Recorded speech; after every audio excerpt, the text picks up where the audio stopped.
Conferencing. You are the first person to join the conference.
time and place set for... Sorry, I jumped the gun there. Good morning. This is the time and place set for the regularly scheduled meeting of the Nevada Taxi Cab Authority Board. It is Wednesday, January 19th, 2020 at the hour of 9:30.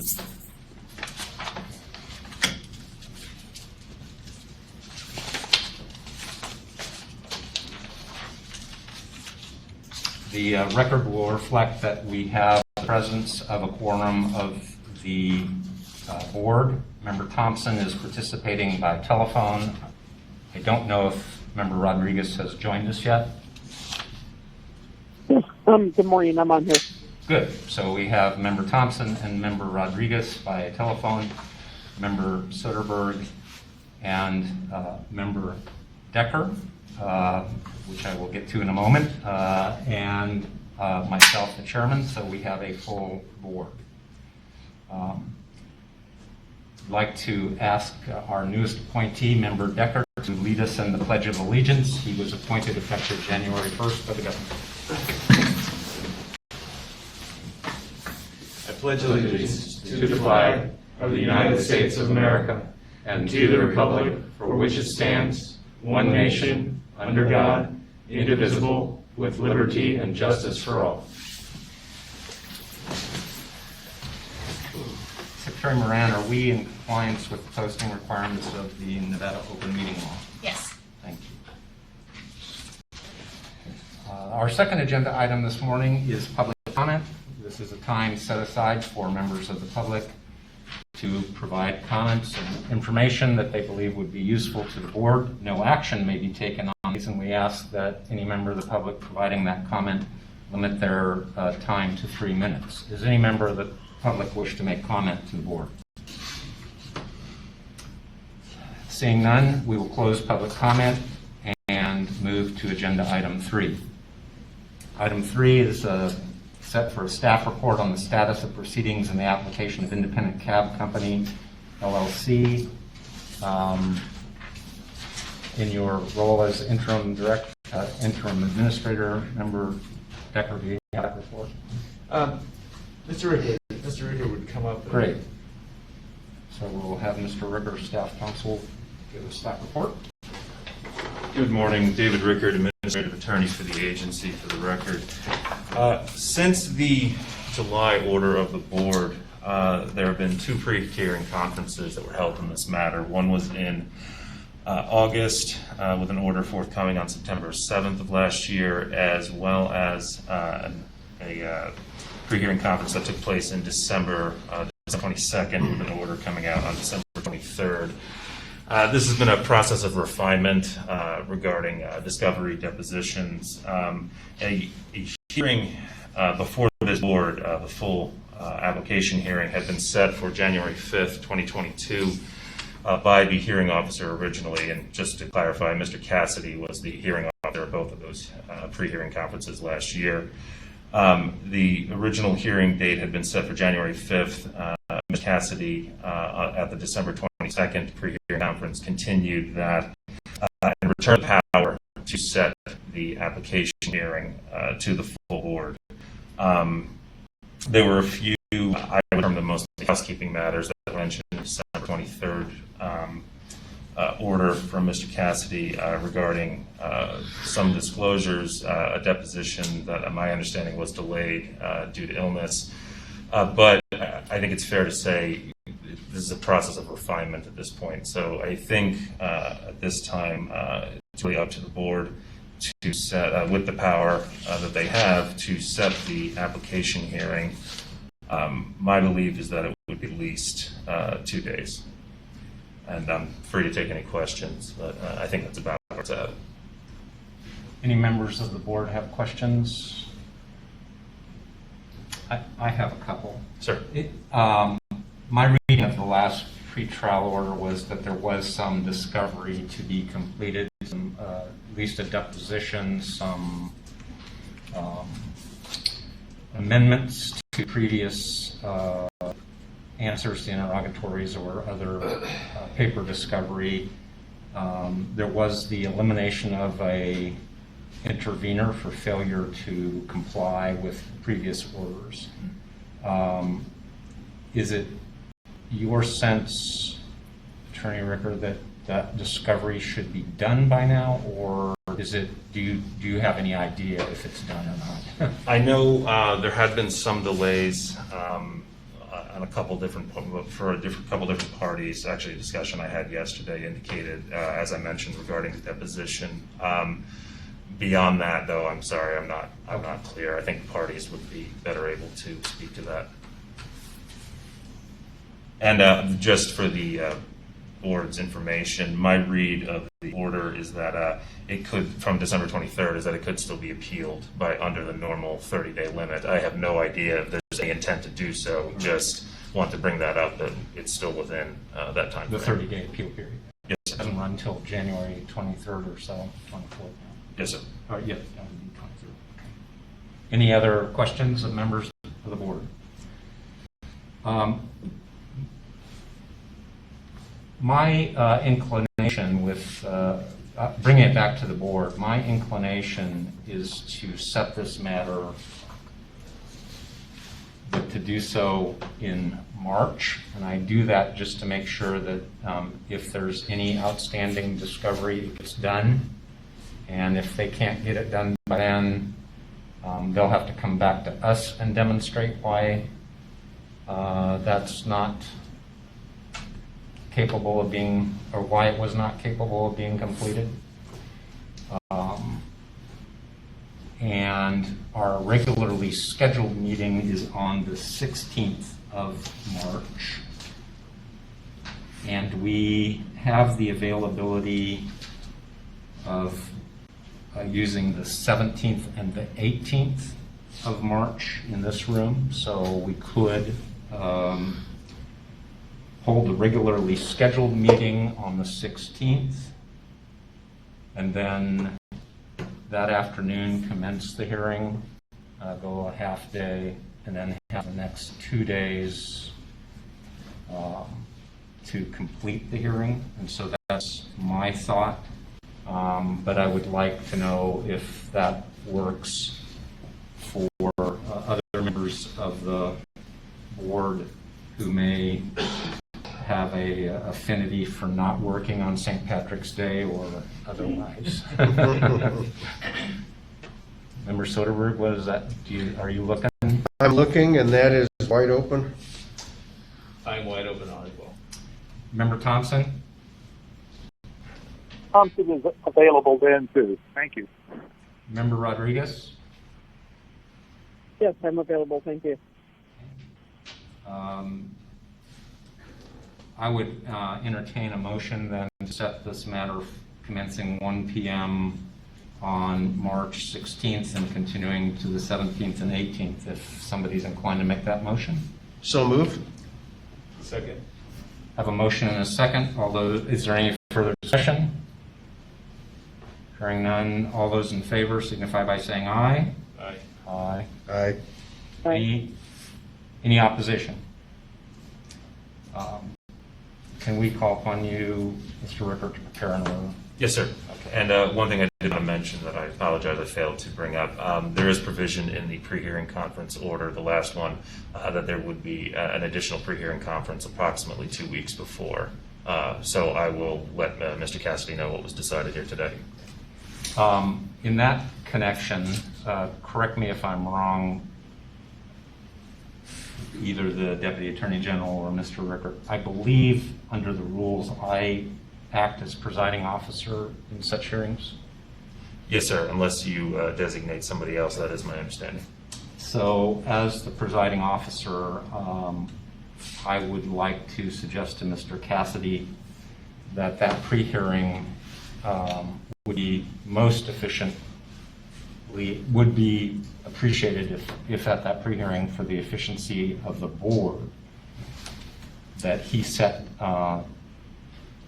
deadlines for the submission of written evidentiary binders by each party, a list of witnesses with their intended, a summary of their intended testimony, deadline for any pretrial motion practice to be pre-hearing motion practice to be completed, and encourage stipulations on evidence and documents to the fullest extent possible. Not to invade his province, but if he doesn't do that, I would tell the board I would intend to do that as soon as the pre-hearing is over. So it'd be helpful if we could clear the decks and have things in place. And I'd entertain any questions, comments by members of the board on that if there's any concerns about me doing that as presiding officer. Hearing none, thank you. Mr. Rickett? Anything further on that? No, Mr. Chair. Thank you, Mr. Rickett. Our next agenda item is agenda item 4, which is discussion of industry and agency collaboration workshops. As you all might recall, at the November meeting, I asked the board to consider whether it would be useful for us here in the new year with a new board to schedule a couple of what I would call collaboration workshops where industry, the agency, and the board could kind of have discussion, open discussion on issues facing the industry, efficiencies at the board and the agency that should be considered, rule changes that might be in order, and I just open it up to the other board members to see if there is an appetite to schedule those, and then if there is an appetite to schedule those, then discuss scheduling. And Mr. Chair, if I may interject, I would say it's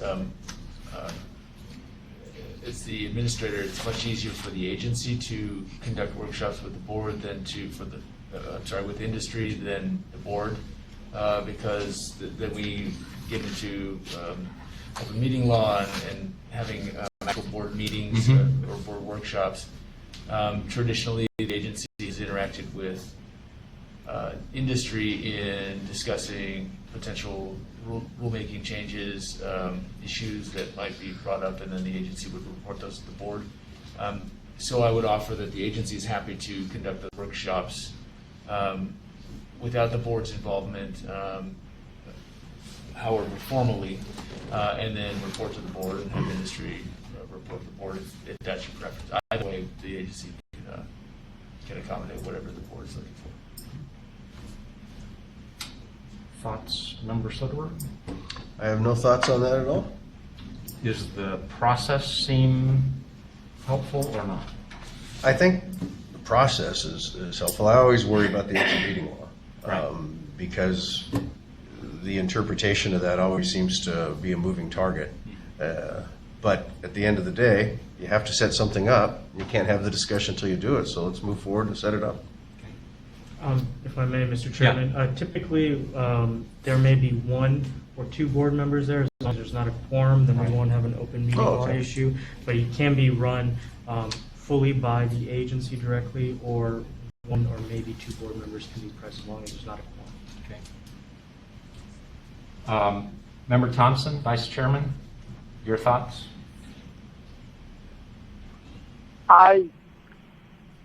I have a concern about the workshops with the full board meeting there because it does violate the open meeting law. And if the full board is not there, then the agency itself has to be in charge. So I'm not quite sure how the board can be involved intimately with these workshops. Well, my thought on that is the board could be involved if it were noticed as a public meeting. So That would be correct, yes. yeah. So I think what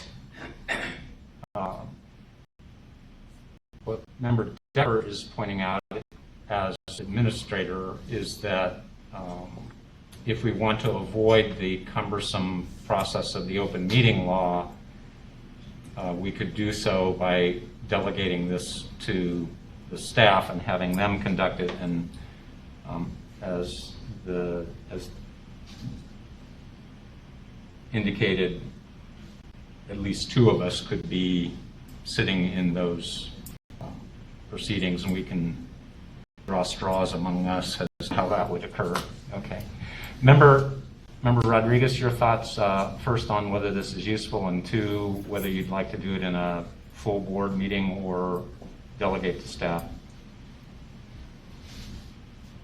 I think it's a great idea, as we talked about last time, and however we work this out for the benefit of the public. I think she said, however, we can work it out. Oh, however we can work it out. Is that what you said, Member Rodriguez? Yes, however we can work it out for the benefit of the public, mostly, is what I'm looking for.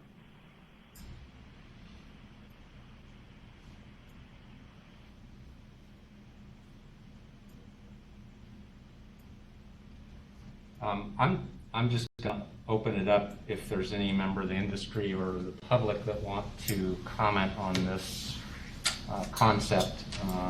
Not that you need to, just if anybody has a burning desire to have input. Seeing no burning desire. I'm comfortable if we want to delegate this to staff to set up some times, maybe coordinating with the industry, Administrator Decker, and then work with the board to select two board members to participate. My thought is you may need to have at least two of such sessions to allow yourself allow full participation, but I leave that. I wouldn't micromanage that. So, with that in mind,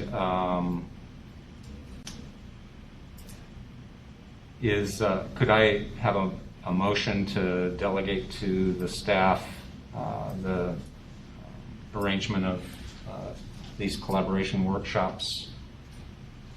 So moved. Second? Have a motion, second. Any additional discussion? All those in favor signify by saying aye. Aye. Aye. Aye. Aye. Here, all those opposed? Hearing none, unanimous. Great.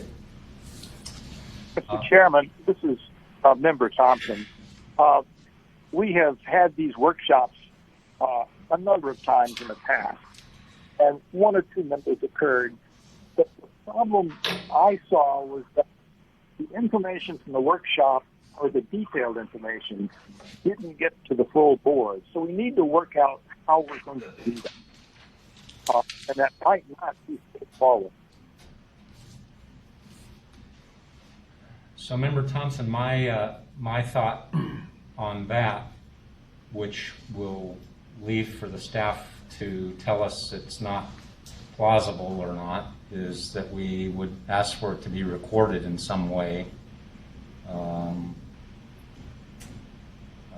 either by minutes or transcription or a video, audio that we can listen to.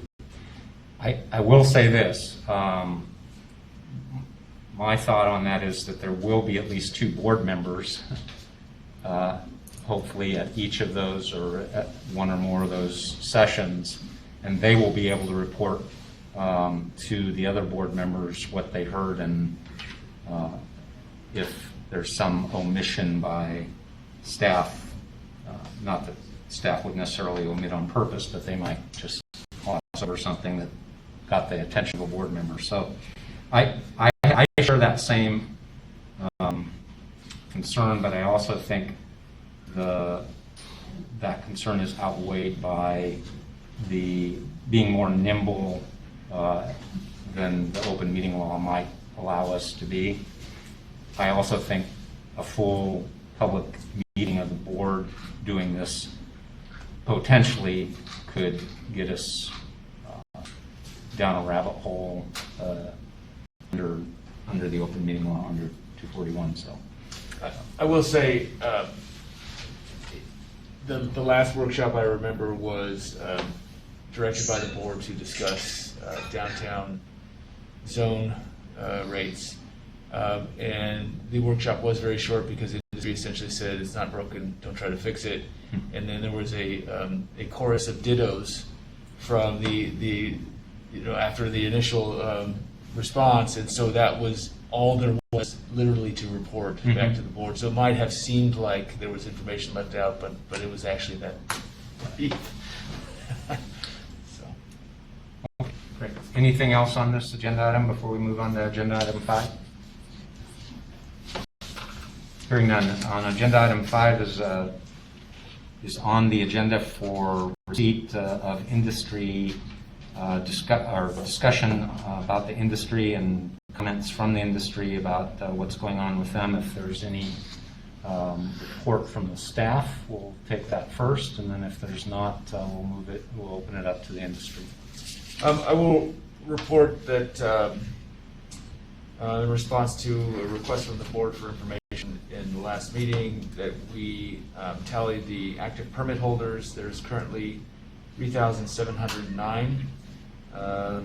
A year ago, there was 2,621 active permit holders. There were 10 new drivers month to date, and 29 permits have expired. Those were permits that were not renewed, and that was just to respond to requests. And then if Chief Aquino would come up, if you want a brief report from the agency. I don't think we're agendized for reports other than responding to previous questions from the board. Okay. Then I would just direct to industry a couple comments as administrator. This is an agenda item that we added so that you all would have an opportunity to discuss whatever might come up with the board, address the board without necessarily being excluded by a rigid agenda. I know there's a public comment section, so I know the Attorney General's office doesn't like these types of agenda items, so please use it or it will probably go away. But it may be too new in the new year for you to have anything you want to bring to our attention. But we did, in discussions with Administrator Decker, I told him I thought of placing this on the agenda so that there was a monthly safety valve for the industry to tell us, hey, there's this brewing issue that is going to get brought to you, or we have this crisis or whatever. There's a mechanism for us to hear that and try to be out front of it if we can. So with that kind of setting of the table, is there any member of the industry who has anything they'd like to tell us about? Good morning. Good morning. George State Balaban. your name and company for the record. George Balaban with Desert Cab Company. Nothing that's sort of any emergency, but I would like to report that, I mean, we're still having the same challenges that we'd had in the past, the supply chain problems. You know, getting vehicles is still very, very difficult. The lead times used to be relatively shorter. You could find vehicles. It's much more difficult now, and lead times are considerably longer. So that's a challenge.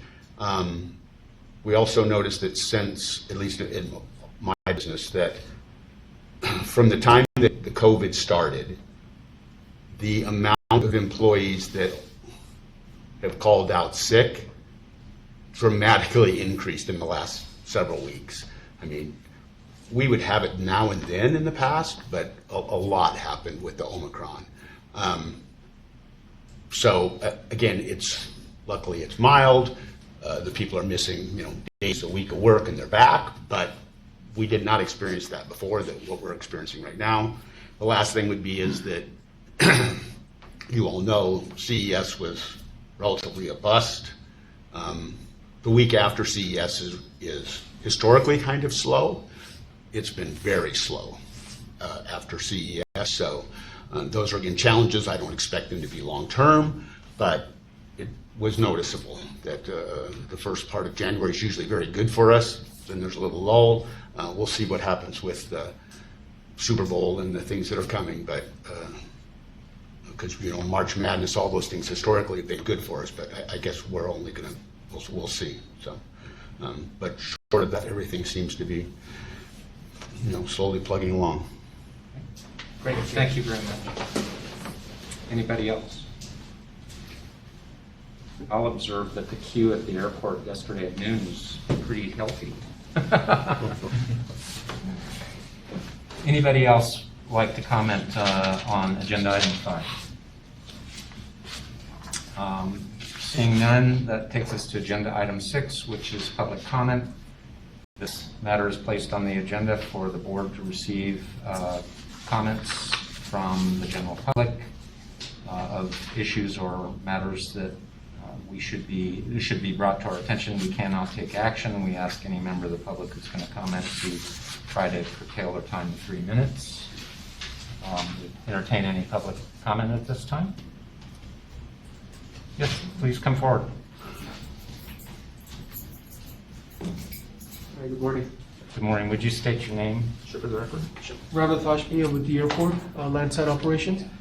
Just one comment. I know we recently changed the fixed zones and we placed the pricing for zone 1, 2, and 3. Recently there was a $1 increase for the surcharge. Mm-hmm. The labeling price has not been changed. It still reflects the old price, although we did add a very, very small text underneath that says $1 surcharge for the fuel. So it's confusing. It's causing conflict between the drivers and also our employees, because people will read one price, but when they end up paying a different price, it's just because the text is very, very fine. It's very small. So we're just asking if there's a way to actually fix the price on what it actually is. Is there a way for us to do what? To change the price on the boards that are displayed from zone 1, 2, and 3. It's $19, 23, and then 28. But in reality, there's an increase on that. So we're just asking to fix that board that's displayed at the airport. So I'll let Administrator Decker address that, but my initial comment is just to remind the board that the surcharge is not a permanent price change. It is a price change based on a floating number, publicly available data based on fuel prices. And once they hit the trigger number, then the administrator issues an order saying you may now add the surcharge. And once it falls below that trigger, the administrator issues an order saying you have to stop the surcharge. So I just want the board to remember the context of whatever comments the administrator makes. J.D. Decker, Administrator of the Taxicab Authority, for the record. I do remember the board discussion and talking about adding, due to the temporary nature of the fares, adding the small text that you talked about. I agree with you. That's probably not the best way to make it clear. So the agency will work with the airport on signage and come up with a more prominent, but again, temporary solution. Okay. All right. Very good. That's all I have. Okay. Thank you. I'm going to deem Administrator Decker's narrative as a comment. Thank you. Good morning, members of the board. Cheryl Gibbons for Whittlesey Blue Cab and Henderson Taxi. Ruben Aquino contacted me regarding the airport's concerns. Ruben was unclear whether or not a change had actually been made to the rate for boards. So I contacted Patrick Sines, who we contracted to make the change, and I will agree the font is somewhat smaller than the font that describes the $3 credit and debit card fee, which is at the very top of the sign. Personally, at my companies, I've not received any customer complaints regarding the dollar surcharge. If anything, the complaints that we will get occasionally is that there is a credit and debit card fee more than anything else having to do with the flat rates. I did send photos of the actual signage to Mr. Aquino so he would have them for his records. but I'm going to reach out to Patrick Signs and have them adjust the size of the font to where it is equal to that of the font that describes the credit and debit card fee, so that when you see one, you see the other, as opposed to seeing the $3 and the $1 line is a little bit smaller. So I see no reason for me to not have him make the change and make them the same size, if that helps at all. Thank you for that comment.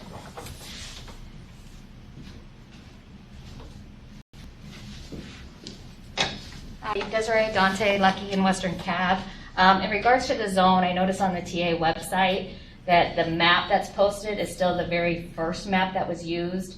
It didn't include when we expanded the zones around Koval. And I know I have had a couple customers comment on that because the map posted on the TA website doesn't reflect the new zones that were expanded. Thank you. Any other public comments? Seeing none, we'll close public comment. And our last agenda item is adjournment. There being no other notice of business, I'll entertain a motion to adjourn. Move to adjourn. I have a motion, a second. Any discussion? Hearing no discussion, all those in favor signify by saying aye. Aye. Aye. Aye. Aye. All those opposed? Hearing no opposition, we're stand adjourned. Thank you. Thank you.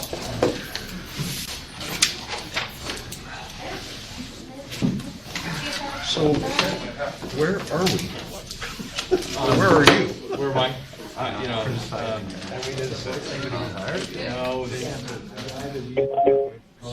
Yes? It's done. Oh, okay. I know. The Gaming Commission is the worst. Some other commission teamed up at the Gaming Commission about the control. Yeah. The control board jumps Yeah. right in.